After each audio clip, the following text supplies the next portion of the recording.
Okay, it's day 117, and this is part one.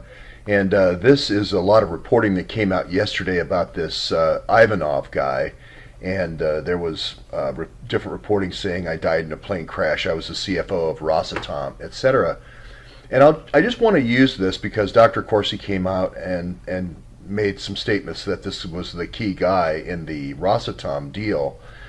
And I just want to make a comment about why I don't go on wild tangents. I stayed away from this story. As soon as I got to my notes, the first story I did in the morning was I switched it from looking to EB5, and that the plane crash is not important. What it is important is it's a pointer to this movement of these people involved in the science in Russia and the nuclear industry to the United States through EB5, okay, and you'll see that I think I did this at 5 a.m. This is day 116, and obviously the plane crash yesterday generated a lot of speculation, especially about this guy named Sergei Panchenko, and if he was the same guy as Sergei Million Panchenko, who did the PP dossier. I will cover that in a second, but I also want to jump to another person who I had said on here was a gal named Rostov, who was an EB5 lawyer, and I didn't have my notes with me at the time, but it turns out, yes, indeed, she is an EB5 lawyer. Rostov is, and her name is Irina Rostova, and basically she says right here, dubbed the Green Card for Money program, the EB5. So Rostova is the key link to Bernie Wiesnant in Miami, and see, that's the key to this story or any story, is linking it together with other things that may be significant. Maybe there's a connection there between the EB5, her being in the oil fields and uranium fields of Kazakhstan and being down on the Russian Riviera near Sochi and near the Ukraine, and Bernie Wiesnant dying right there at Hollywood Beach. In this whole episode I talk about Hollywood Beach and so forth. Now people might say, hey, plane crash in Kazakhstan or near the border of Kazakhstan, what the heck does that have to do with a murder on Hollywood Beach? And I had said it's EB5. So I mean, I don't know how, throughout the whole thing, I'd say Miami lawyer, EB5. Now, it turns out she's alive. And again, about midway through the day, I said it doesn't matter because it still points to EB5. If you look at the metadata of all the people on the plane, it's this paperclip. It's this Russian scientist's paperclip to the United States, mainly through the University of California, to our main labs, and also through Florida. So even though she didn't even die, she's still a great resource now to point to how people were laundering large sums of money from this Uranium One project into real estate projects into Florida. Now, I don't even know if she's involved in that or not, but it's a lead. It's a lead. It's not a wild tangent. It's a lead, okay, rather than just coming out with, unfortunately, totally false reporting, which leads everyone into a state of disappointment.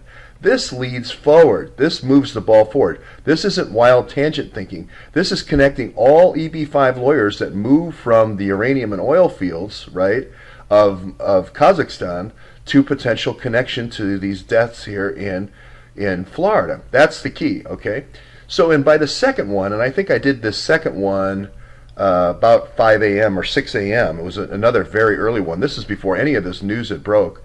I was already concentrating on Rosatom and how it was connected to Uranium One, and not just the mining part of Rosatom, Uranium One, but then all the other things they do. The small nuclear reactors. I had focused on Sechin here, who was the head of FSB, who's the head of the Russian oil company, who's involved in corruption in Russia and so forth. The whole handling of the nuclear fuel cycle, the whole fabrication of 18% of the world's fuel. The whole connection, okay, to the potential connection, but again, connecting it to the United States, connecting it to things that would be relevant in the United States that have already gone on in our story, not wild tangents. And again, look at this: all the energy wasted yesterday on a fake story, right? When it could have been invested in learning about what really happened in the United States and the biggest 16 part 2. And if you saw my earlier version today, you saw that there was this deal here between the UAE for shipping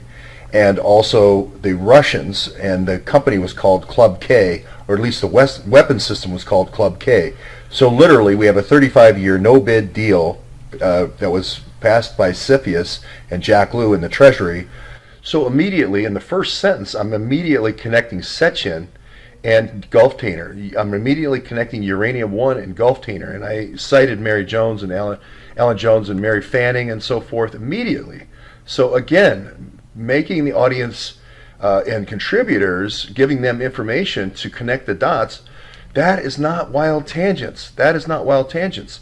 Here is Sechin. He is also the person that Carter Page is going to meet. There's another key story, the future, the largest political story in American history.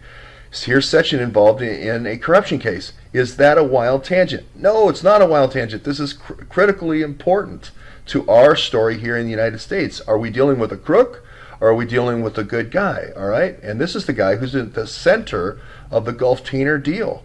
This requires more reporting. I used this picture yesterday at 5 a.m. before any of this reporting came out. Again, not a wild tangent, okay? Here's the guy who's accusing him, who is an interior minister that should know all about it, and he's accusing Sechin. I'm not. He's accusing Sechin of being FSB and the right-hand man of Putin. Okay, so then I had said, right, even from the very first one at 5 o'clock, who is this Pershukov? Who is this Pershukov, okay? And even though Rosatov's alive, and that's great, Rostova's alive, that gives us insight into the EB5 process and the Russian paperclip, the paperclip of the Russian scientists. Who is this guy, right? What's he doing? All right, so I looked into what he was doing, and I'll drill down a little bit more. I still don't know if he died yesterday in the plane crash. Again, the plane crash is not important by itself. It's not important for conspiracy theories. What it is important is pointers for the Russian scientists' paperclip into the United States. Where did they paperclip the scientists into? How did Hillary use them, if she did use them, for the biggest land swindle ever, if it's true, Uranium One, 20% of U.S. uranium, paperclipping in these scientists as well as truckers and miners, right? Is it true or isn't it true? Causing a brain drain in the U.S., bringing in Russian folks, etc., right? So is he or is he not dead? We don't know. But again, I'm not focusing on the aspects that are salacious or sensational. I'm focusing on the things that would move the story forward. Move the story forward. So last thing I'll show here is, yes, he does work for Rosatom.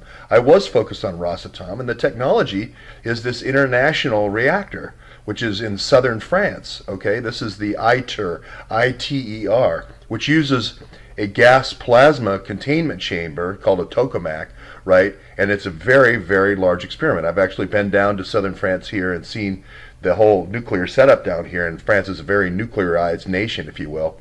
So this is the key to reporting. It's not going after salacious just to throw dirt at Hillary. It's to inform the audience, to help the audience make connections. I'll just say, I think the third film I did, or maybe it was the last film I did, I kept going and just kept drilling down on all the things Rosatom did, and say, did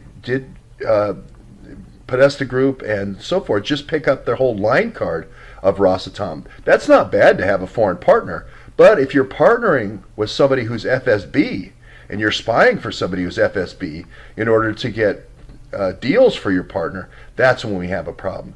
That is reporting and drilling down, not salacious baiting for clicks. Don't mean to go after Dr. Corsi today, but he made my point exactly about why, when he said wild tangents, that's exactly the opposite of what I do. I led the audience forward and helped with and shared with contributors about something that actually might be the pay-to-play, the people who may be involved in the pay-to-play, right? Rather than disappointing everyone and saying, "Oh, alternative media is a bunch of conspiracy theorists." This is what hurts alternative media so badly. This is the type of thing that moves alternative media forward.